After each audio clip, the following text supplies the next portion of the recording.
আপনাদের সবাইকে আমার পক্ষ থেকে সংগ্রামী শুভেচ্ছা,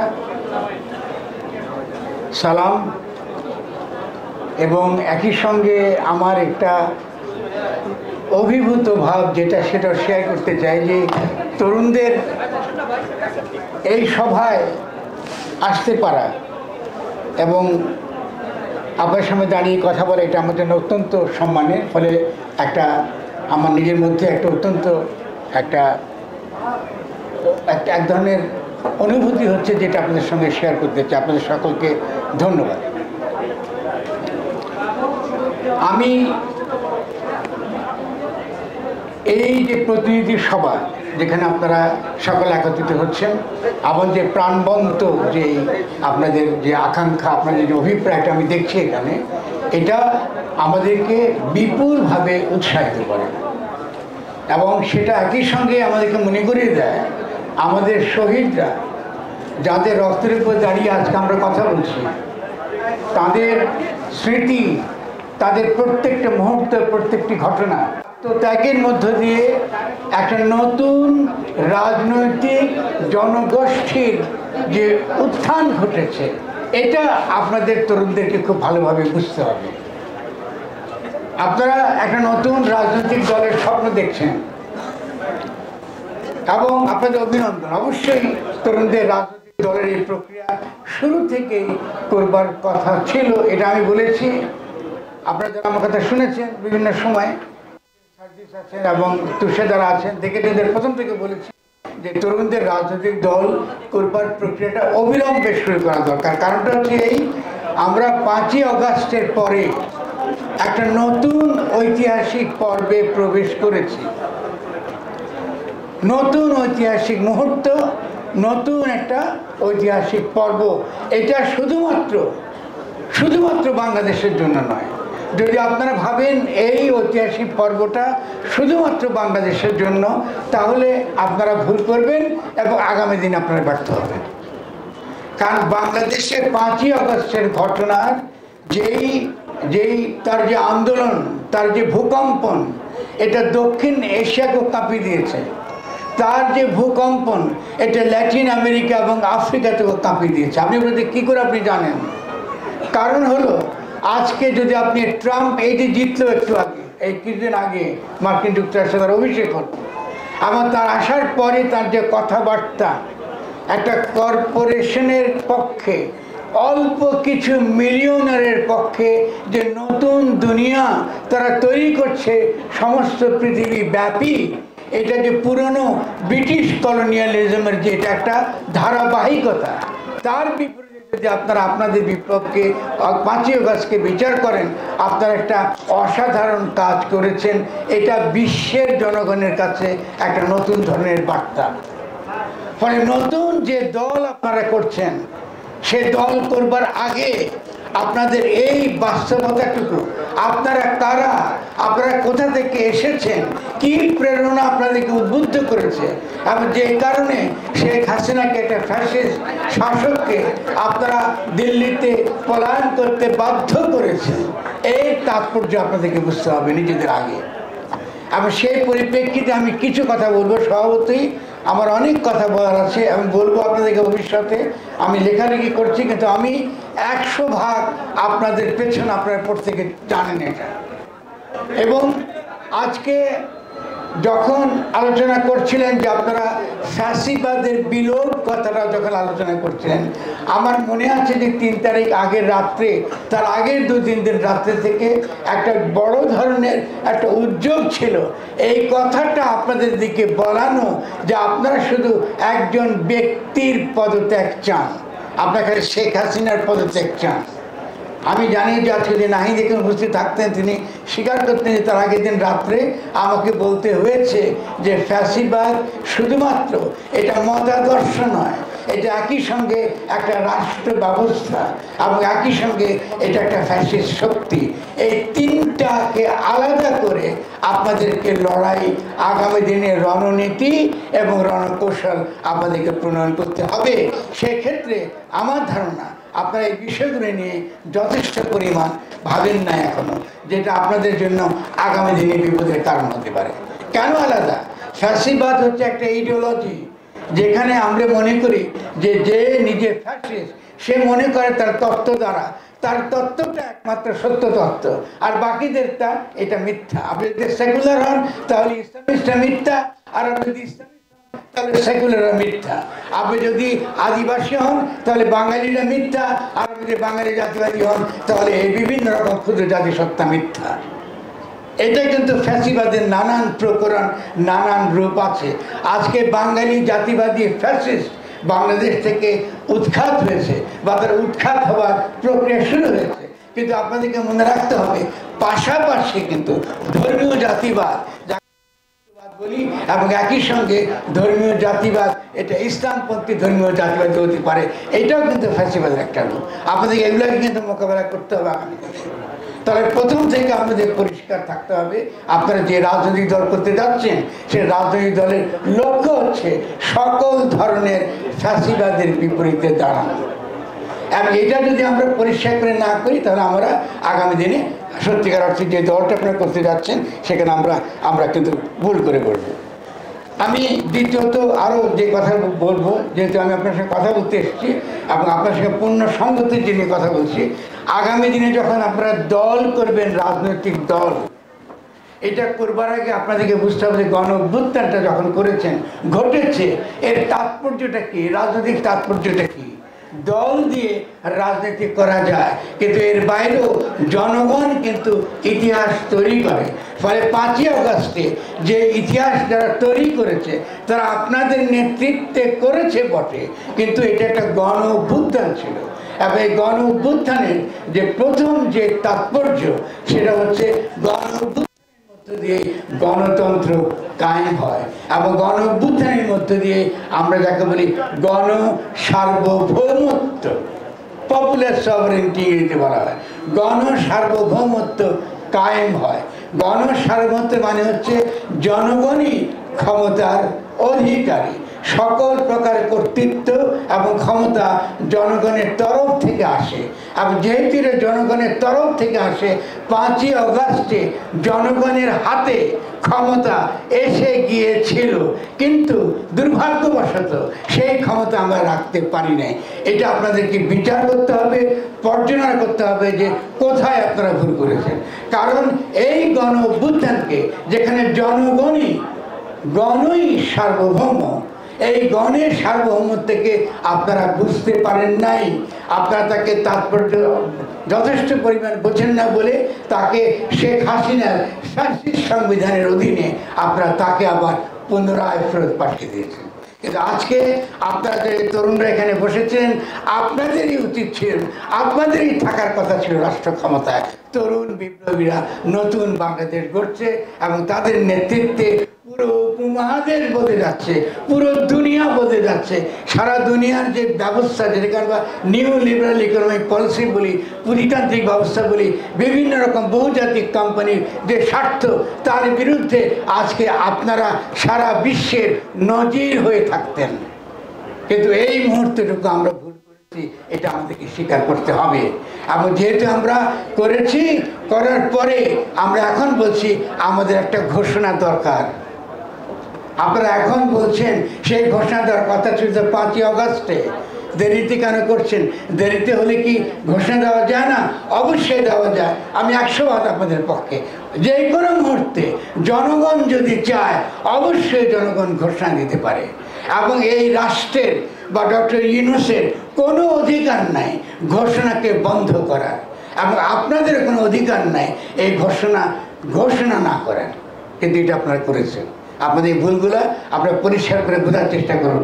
প্রোক্লেমেশন এটা একটা ঐতিহাসিক দলিল, এটা একই সঙ্গে একটা আইনি দলিল। ঘোষণার মধ্য দিয়ে একটা রাজনৈতিক জনগোষ্ঠী তার হাজিরা, তার উপস্থিতি সে সারা বিশ্বকে জানায় যে কারণে আমরা 10 এপ্রিল 1971 সালে প্রোক্লেমেশন অফ ইন্ডিপেন্ডেন্স করেছিলাম। এটাকে বলে প্রোক্লেমেশন, কিন্তু আপনারা সেই ঘোষণা 5 আগস্টে দেননি। সেই ঘোষণা দেওয়ার কথা ছিল জনগণের সামনে। আপনাদের বলা উচিত ছিল আমরা এই বিপ্লব আমরা নেতৃত্ব দিয়েছি এবং এই বিপ্লবের মধ্যে দিয়ে শেখ হাসিনা সরকারকে উৎখাত করেছি এবং শেখ হাসিনাকে দিল্লিতে পালাতে বাধ্য করেছি। আজকে থেকে আমরা ক্ষমতা গ্রহণ করলাম জনগণের নামে। কিন্তু আপনারা হাততালি দেবেন না, আপনারা সেটা করেননি। না করে বাংলাদেশকে আরো বহু বছর পিছিয়ে দিয়েছেন। আগামী দিনে এই ভুল করবেন না প্লিজ। আপনারা ক্ষমতা যখন লড়াই করবেন, রাজনৈতিক দল যখন করবেন, তখন জনগণের পক্ষে ক্ষমতা তৈরির রাজনীতি করতে আপনারা নামছেন। আবারও একই ভুল যদি আপনারা না করেন, তার জন্য কি ভুল আপনারা 5 আগস্টে করেছেন এটা আপনাদের মনে রাখতে হবে। এখন আপনারা কি বলছেন? উপদেষ্টা কারা আছে তাদেরকে সমালোচনা করছেন, সরকারকে সমালোচনা করছেন। ডক্টর ইউনূস অবশ্যই ব্যর্থ হবেন এবং এই সরকার অবশ্যই এই গণঅভ্যুত্থান থেকে জাত বটে, কিন্তু এই সরকার ব্যর্থ হতে বাধ্য অনিবার্যভাবেই, যেহেতু গণঅভ্যুত্থানের স্পিরিট এই সরকার নাই। এই সরকার গণঅভ্যুত্থানের স্পিরিটের উপর দাঁড়ানো নাই। তাহলে গণঅভ্যুত্থান কোথায় গেল? গণঅভ্যুত্থান এখানে হাজির আছে। আপনি কি বুঝতে পারেন? নিজের বুকে হাত দেন, হাত দিয়ে বলছেন এই যে মা কেঁদে গেল, এই কান্না আপনার বুকে আছে কিনা? যদি এই কান্না আপনার বুকে থাকে, তাহলে ক্ষমতা কাকে বলে এটা আপনাকে বুঝতে হবে। গণ ক্ষমতা কাকে বলে এটা আপনাকে বুঝতে হবে। জনগণই ক্ষমতার সমস্ত কিছুর অধিকারী। ফলে জনগণের পক্ষে আপনি যখন কথা বলেন, আপনি তখন আর দল নন, আপনি তখন জনগণ। জনগণ এবং দল এক কথা নয়।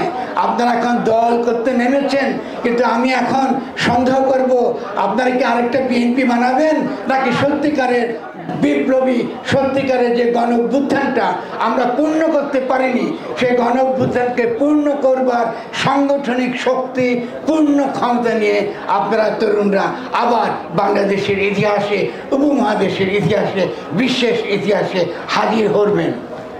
আপনি কি তাই করবেন? যদি তাই করে থাকেন আপনাদের প্রতি অভিনন্দন। যদি আরেকটি দল করেন, লিবারেল দল যাদেরকে আমরা বলি, নির্বাচনবাদী দল, নির্বাচন সদস্য দল, এই যে দল যেটা করবেন, এই যে পুঁজিবাদী ব্যবস্থায় নির্বাচন মানে লুটেরা এবং মাফিয়াদের নির্বাচন। এই কোটি কোটি টাকা দিয়ে, 2 কোটি টাকা 3 কোটি টাকা দিয়ে আপনারা যদি আবার শুধু নির্বাচনের মাধ্যমে সরকার বদলাতে চান, নতুন রাষ্ট্র গঠন করতে চান, এটা দুঃস্বপ্ন, এটা সম্ভব নয়। ইতিমধ্যে এই রাষ্ট্র নিজেকে সংহতি করছে। যে যারা গণঅভ্যুত্থানের সঙ্গে যুক্ত নয়, তারা এই রাষ্ট্রের সঙ্গে যুক্ত হয়েছে। তারা যে পরাজয়টা বরণ করেছিল 5 আগস্টে, তারা নতুন করে নিজেদেরকে সংগঠিত করছে। আপনারা সেটা খেয়াল করছেন না। কি করে সংগঠিত করছে? শেখ হাসিনা হঠাৎ করে বক্তৃতা দেয়নি। যদি আপনারা ভেবে থাকেন তিনি হঠাৎ করে বক্তৃতা দিয়েছে, তিনি বক্তৃতা হঠাৎ করে দেননি। দিল্লি প্রথম দিন থেকে বাংলাদেশে অস্থিতিশীলতা তৈরি করবার চেষ্টা করেছে। প্রথম দিন থেকে একটার পর একটা, যেটা আপনারা দেখেছেন, সে বন্যা থেকে শুরু করা, এই খাদ্য জিনিসপত্রের দাম বাড়ানো থেকে শুরু করা, এই কাজটা তারা করেছে। কিন্তু এখন তার যে পদক্ষেপ, এটা ট্রাম্প আসার পরে এবং নরেন্দ্র মোদীর সঙ্গে তার যে 12 তারিখে তার যে সাক্ষাৎ হবে, তারই আগে এটা ছিল লিটমাস টেস্ট। এটা পরীক্ষা আপনাদের জন্য, আপনারা কি করেন, আপনারা কি করে রিয়াক্ট করেন। ফলে এই রিয়াকশনের বিপরীতে আপনারা যারা একটু নিন্দা করেছেন, বলছে আমরা ভাঙ্গার রাজনীতি চাই না, আমি আপনাদের সঙ্গে একমত, কিন্তু আমার একটা কথা আছে, ভাঙ্গার রাজনীতি একই সঙ্গে গড়বারও রাজনীতি। আপনাকে যে কোনো ফ্যাসিস্ট আইকন যেটা আছে, এটার বিরুদ্ধে আপনাদেরকে দাঁড়াতে হবে। কিন্তু খেয়াল করতে হবে, ভূরাজনৈতিক যে বিন্যাস পৃথিবী ব্যাপী, এরা প্রচার করবে যে আপনার কোনো সরকার বাংলাদেশে নাই, যেহেতু আপনি একটা পর একটা বাড়িঘর পোড়াচ্ছেন, ভাঙিয়ে দিচ্ছেন। কারণ আপনার কোনো রাজনৈতিক লক্ষ্য নাই, আপনি কি করতে চাইছেন। আপনি একদিকে 5ই আগস্টে নিজে ক্ষমতা নেননি, আপনি ক্ষমতা তুলে দিয়েছেন, আবার সে ফ্যাসিস্ট সংবিধানে দ্বারা নিয়োজিত চুপ্পুর হাতে আপনারা বলতেছেন চুপ্পুর পদত্যাগ চান, কিন্তু পুত্রের পদত্যাগটা আপনারা আদায় করতে পারেননি। কিন্তু চুপ্পুকে পদত্যাগ করতে হবে। 72 সালের সংবিধান বাতিল করতে হবে। কেন বাতিল করতে হবে? কারণ 72 সালের সংবিধান মুক্তিযুদ্ধের বিরোধী। কেন বিরোধী? কারণ 72 সালে আমরা ঘোষণা দিয়েছি, কি ঘোষণা দিয়েছিলাম? আমরা সাম্য, মানবিক মর্যাদা, সামাজিক ন্যায় বিচারের ভিত্তিতে একটি গণতান্ত্রিক রাষ্ট্র কায়েম করব।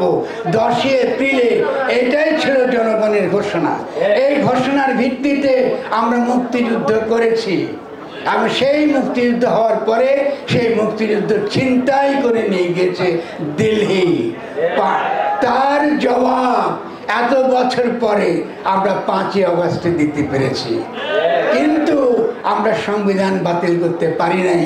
আমরা নতুন গঠনতান্ত্রিক প্রক্রিয়া শুরু করতে এখনো পর্যন্ত কমিশন দিয়ে আমরা কাজ চালাবার চেষ্টা করছি।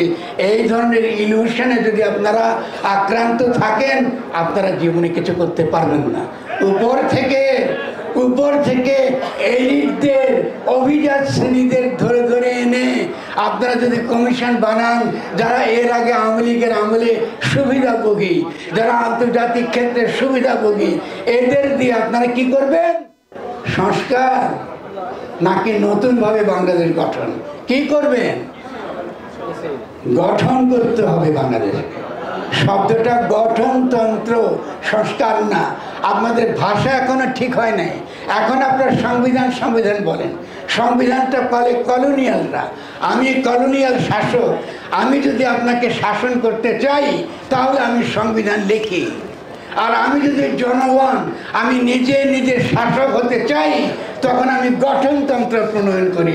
আপনাদের ভাষা এখনো ঠিক হয়নি। শব্দটা গঠনতন্ত্র। বাংলাদেশের জন্য নতুন গঠনতন্ত্র দরকার। কারা করবে?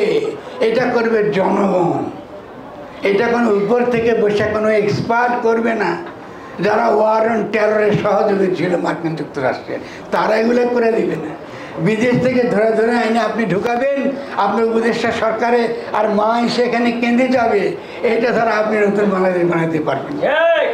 ফলে যতক্ষণ পর্যন্ত না আপনারা নিজেরা সচেতন না হচ্ছেন, নিজেরা নিজেদের ভাষা ঠিক না করছেন, ততক্ষণ পর্যন্ত যে নতুন দলের কথা বলছেন তার প্রতি আমাদের সমর্থন থাকবে, কিন্তু একটা বিরাট প্রশ্নবোধকও থাকবে আপনারা কতটুকু অগ্রসর হতে পারবেন।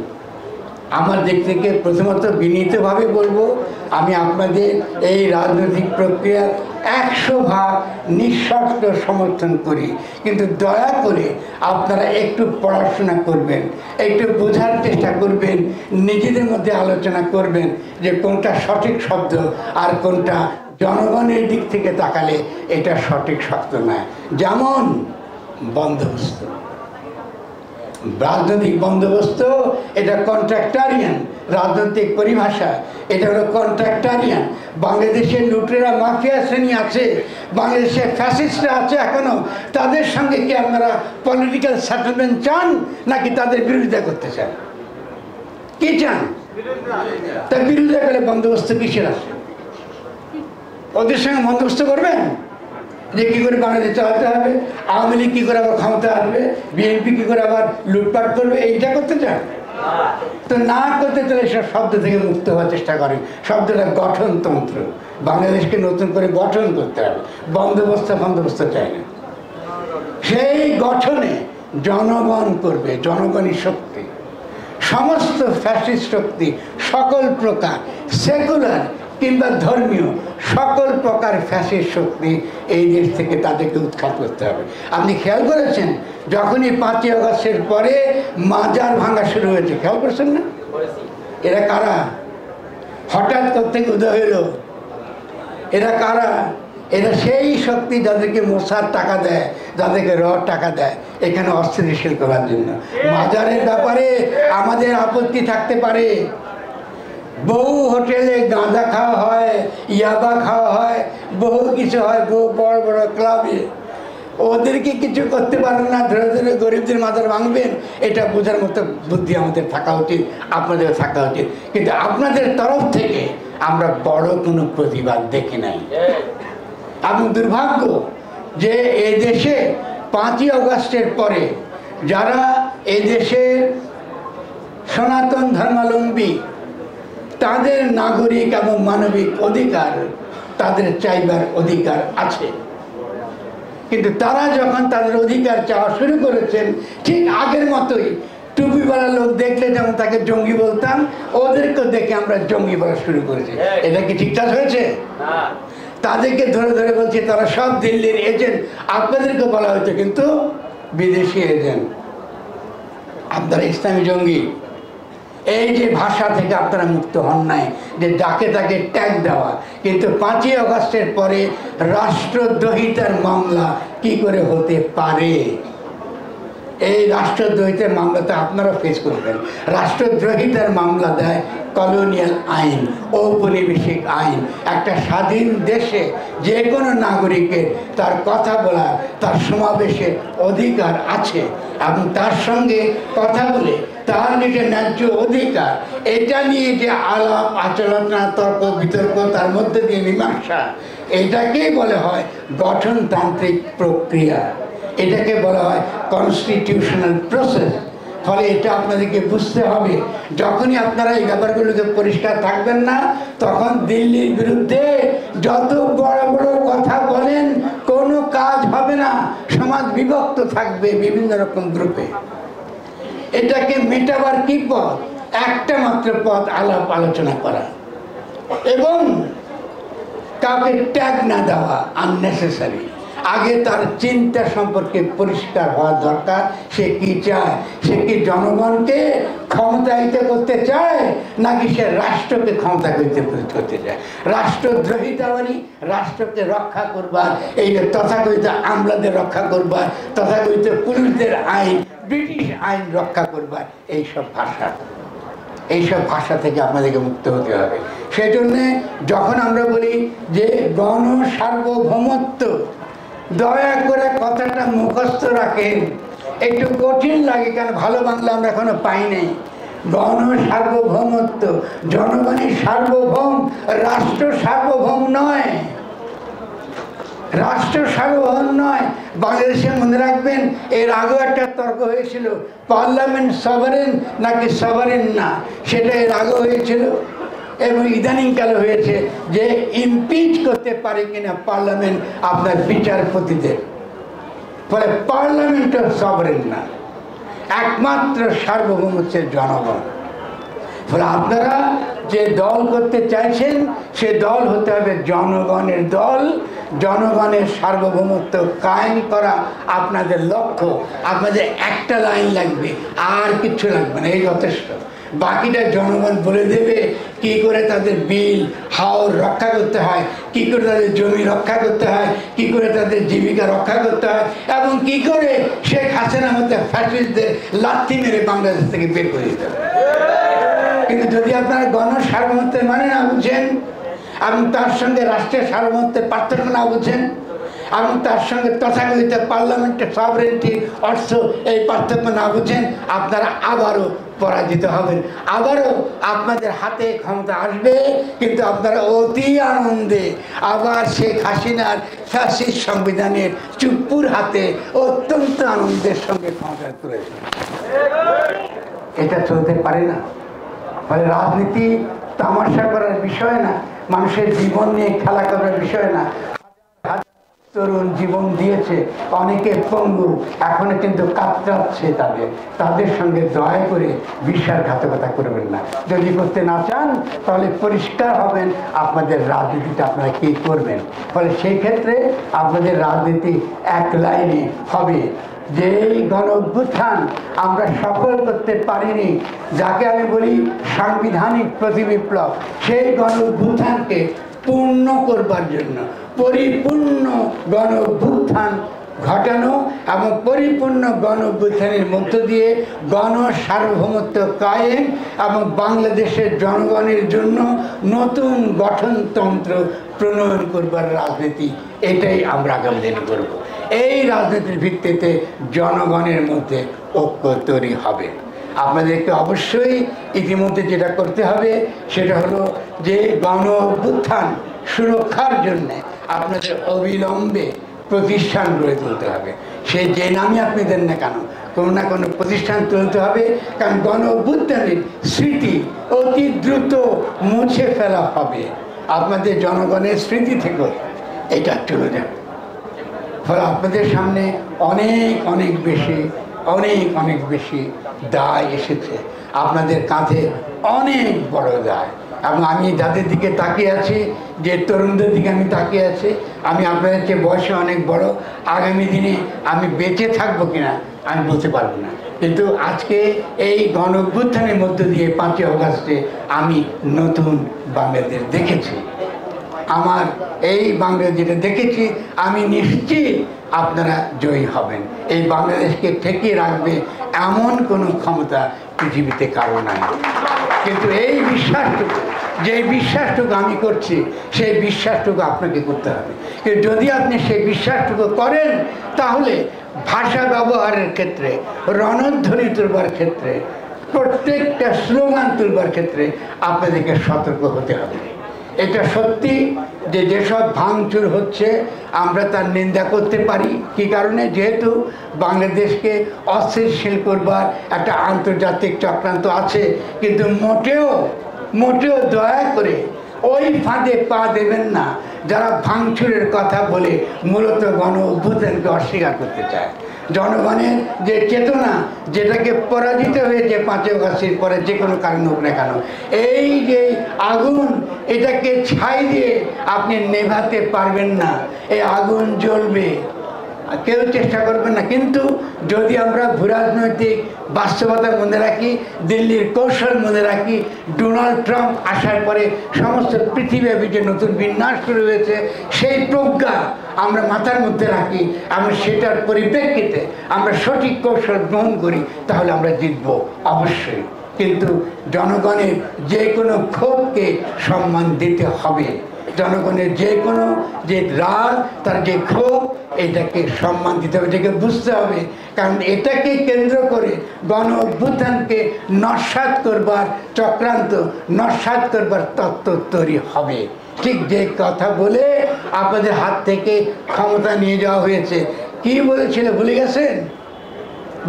একদিনে বলা হয়েছিল সংবিধান ছাড়া নাকি কোনো দেশ থাকতে পারে না, বলা হয়েছে না? অতএব সংবিধানের অধীনে শপথ দিতে হবে বলা হয়েছে। আপনারা সকলে ভুলে গেছেন। এখন আবারও কিন্তু এটা মব সংস্কৃতি, এটা করা যাবে না, ভাঙচুর করবেন না, এই কথাগুলো বলবার আগে আমাদেরকে ক্রিটিক্যালি বলতে হবে আমরা কি বোঝাতে চাইছি, এটা বলতে হবে। সেটা হলো এই যে বাংলাদেশ আজকে এই আঞ্চলিক ভূরাজনৈতিক পরিস্থিতি, আন্তর্জাতিক ভূরাজনৈতিক পরিস্থিতির মধ্যে আমরা যা কিছু করি না কেন, এটা সতর্কভাবে করতে হবে। কিন্তু জনগণের যে কোনো ক্ষোভ বিক্ষোভকে হঠাৎ করে নিন্দা করবেন না। এটা আপনার শত্রুদেরকে শক্তিশালী করে, আপনার শক্তিকে শক্তিশালী করে। আভ্যন্তরীণ তর্ক আভ্যন্তরীণভাবে করুন, নিজেদের তর্ক নিজেদের মধ্যে রাখুন, পাবলিক নিয়ে নেবেন না সব তর্ক। সব কাজ আমরা গণ অভ্যুত্থানের সময় ঠিক করি নাই। পৃথিবীতে কখনো কোনো গণ অভ্যুত্থান বলি কি স্বাধীনতা যুদ্ধ বলি সঠিকভাবে আইন মেনে, নীতি নৈতিকতা মেনে চলে, এটা চলে না। ফলে যেসব তর্ক নিজেদের আভ্যন্তরীণ তর্ক নিজেদের অভ্যন্তরে রাখেন, আর যে তর্কটা আপনার শত্রুর বিরুদ্ধে, এটা তার হাতে অস্ত্র তুলে দেবেন না। ফলে আপনাদের এখনও আমরা মনে করি আমাদের অনেক কথা বলার আছে, আমি সময় বেশি নেব না, আমি একটু অসুস্থ বটে, কিন্তু আমার পূর্ণ আপনাদের প্রতি আস্থা রয়েছে। যদি আমার এসব ক্ষুদ্র কথাগুলো, আমার সাবধান বাণীগুলো আপনাদের কাজে লাগে, যদি কাজে লাগে, তাহলে আশা করব যে আমরা বিভিন্ন সময় আমরা এই কথাগুলো বলবো। কিন্তু আমরা মনে করি সবার আগে আমাদেরকে কিছু কিছু ধারণা পরিষ্কারভাবে আমাদেরকে বোঝা দরকার। আমাদেরকে প্রথম কাজ হচ্ছে গণসার্বভৌমত্ব কায়েম। আর গণসার্বভৌমত্ব কায়েম করতে হলে 1 নাম্বার 72 সালের সংবিধান বাতিল করতে হবে, চুক্তিকে অপসারণ করতে হবে। 3 নাম্বার একটা নতুন গঠনতান্ত্রিক প্রক্রিয়া শুরু করতে হবে। কিন্তু আপনারা জানেন সোজা আঙুলে ঘি ওঠে না। ফলে সোজা আঙুলে যদি ঘি না ওঠে তাহলে তৈরি হয়ে যান পরবর্তী আন্দোলনের জন্য। কিন্তু সেটা যেন আগের চেয়ে অনেক সুশৃঙ্খল, আগের চেয়ে অনেক সুচিন্তিত, আগের চেয়ে লক্ষ্য সম্পর্কে পরিষ্কার থেকে আমরা এই আন্দোলন, এই সংগ্রামটা করতে পারি, যেন শহীদের রক্তের সঙ্গে আমরা বিশ্বাসঘাতকতা না করি। মায়ের যে হাহাকার আমরা আজকে শুনলাম, সেই হাহাকারটুকু যেন আমাদের বুকে থাকে এবং যেন নিজেকে প্রতিদিন বলি আমাকে নতুন করে বুঝতে হবে, আমাকে প্রত্যেকটা পদক্ষেপ, প্রত্যেকটা স্লোগান, প্রত্যেকটা রণধ্বনি আমি যা কিছু দিই না কেন তা চিন্তা করে ভেবে সকলের সঙ্গে আলাপ আলোচনা করে আমাদেরকে সামনে এগোতে হবে। আমি আপনাদের সাফল্য কামনা করি। আমার কাছ থেকে আপনারা সবসময় নিঃশর্ত সমর্থন পাবেন, সমালোচনা পাবেন বটে, কিন্তু নিঃশর্ত সমর্থন পাবেন। আমি আপনাদেরই ভাই, আমি আপনাদেরই মানুষ, আমি আপনাদেরকে বয়সে বড়, কিন্তু এই বয়স আমি তো কাটিয়ে এসেছি।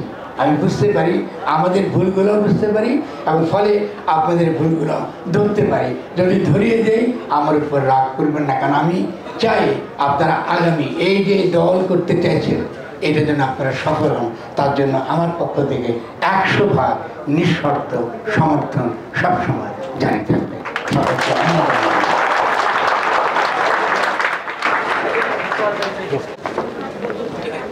অসংখ্য ধন্যবাদ ফরহাদ মোজার ভাইকে তার দিক নির্দেশনামূলক এবং বিস্তারিত বক্তব্যের জন্য। ওনার বক্তব্য আমাদেরকে সবসময় বিভিন্ন দিক নিয়ে, বিভিন্ন পার্সপেক্টিভ নিয়ে ভাবতে বাধ্য করে।